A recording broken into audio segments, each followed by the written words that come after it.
The final method for solving systems of linear equations is elimination.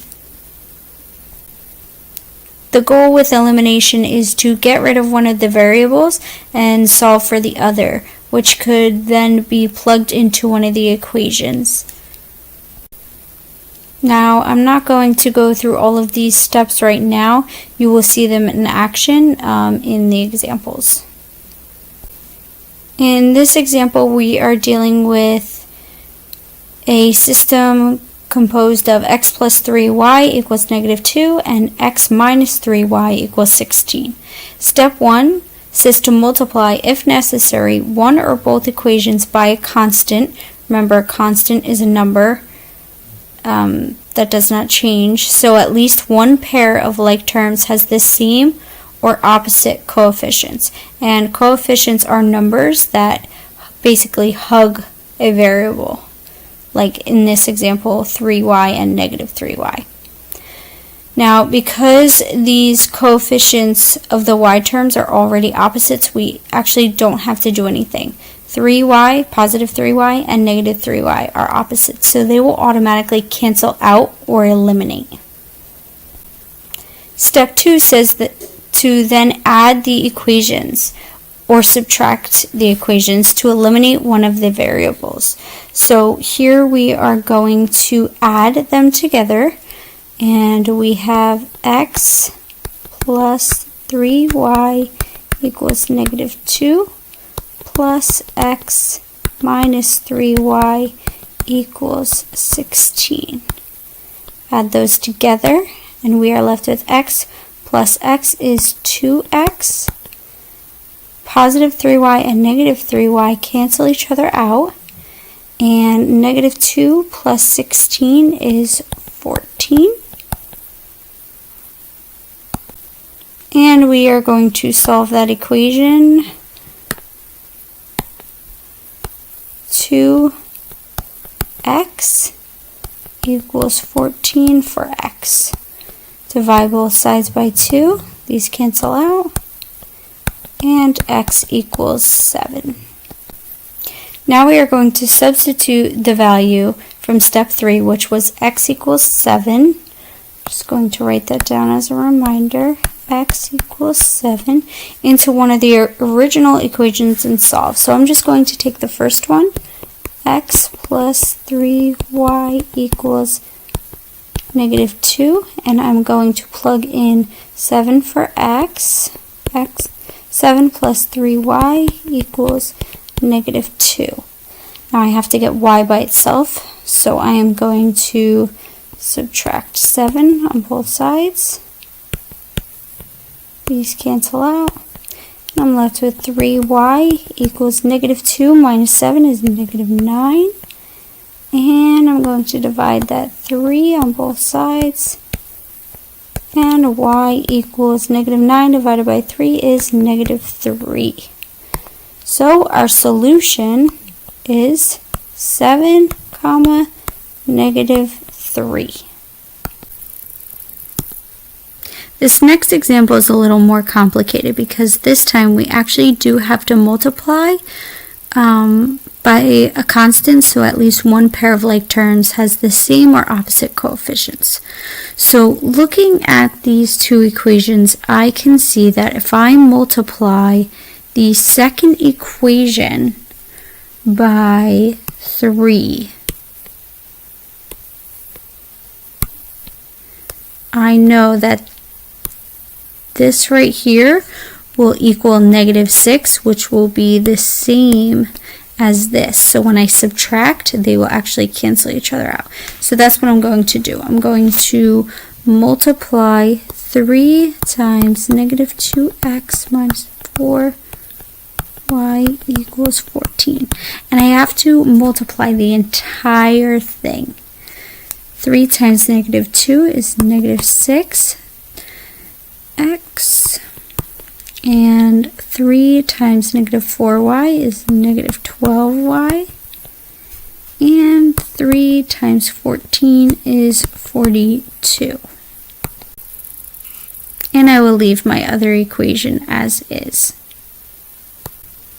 Step 2 states to add or subtract the equations to eliminate one of the variables. So I'm going to subtract because I know that if I subtract negative 6 from negative 6, they will cancel out. So it's negative 6x plus 5y equals 25. And my new equation, negative 6x minus 12y equals 42. All right. So these cancel each other out, and 5 minus negative 12 is 17y equals 25 minus 42 is negative 17. And I'm going to solve the resulting equation for the remaining variable, which was 17y equals negative 17. Divide both sides by 17. And I am left with y equals negative 1. Okay, now I'm going to take y equals negative 1 and substitute it back into one of the original equations and then solve for x. So I'm going to substitute into the second equation. Negative 2x minus 4 times negative 1 equals 14. And I'm left with negative 2x plus 4 equals 14. Subtract 4 on both sides. Negative 2x equals 10. Divide out the negative 2. I'm left with x equals negative 5. Therefore, my solution is negative 5, negative 1, and I can plug that solution back into both equations to check my answer. Okay, the final example is a real-world application. You buy 8 hostas and 15 daylilies for $193. Your friend buys 3 hostas and 12 daylilies for $117. We are going to write and solve a system of linear equations to find the cost of each daylily. So first, we are going to write an equation for U. And we're going to take the number of hostas, which is 8, and multiply it by the cost of each hosta, which is unknown, so we're going to call it x. Add it to the number of daylilies, which is 15, times the cost of them, which is unknown, so we'll make it y, equals the total cost, and you paid $193.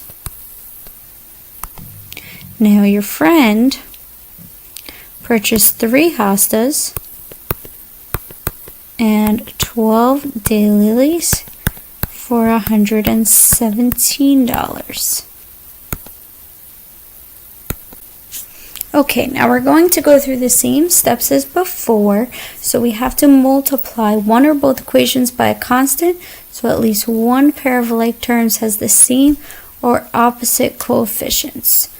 So it's looking like here we're going to have to multiply both. So I know that if I multiply 8 by a number, I'll get 24, and if I multiply 3 by a number, I'll get 24. So that is what I'm going to go with, because then I can subtract them and they'll cancel out. So I'm going to multiply the first equation by 3, because 3 times 8 will give me 24.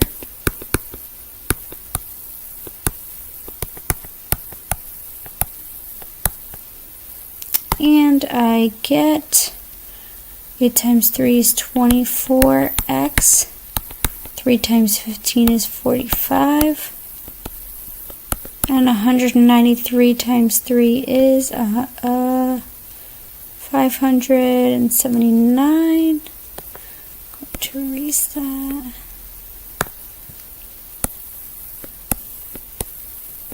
579. And I'm going to multiply the next equation by 8, because I know that 8 times 3 will give me 24. Okay, 8 times 3 is 24. 12 times 8 is 96. And 117 times 8 is 936. All right, so now I have my two new equations.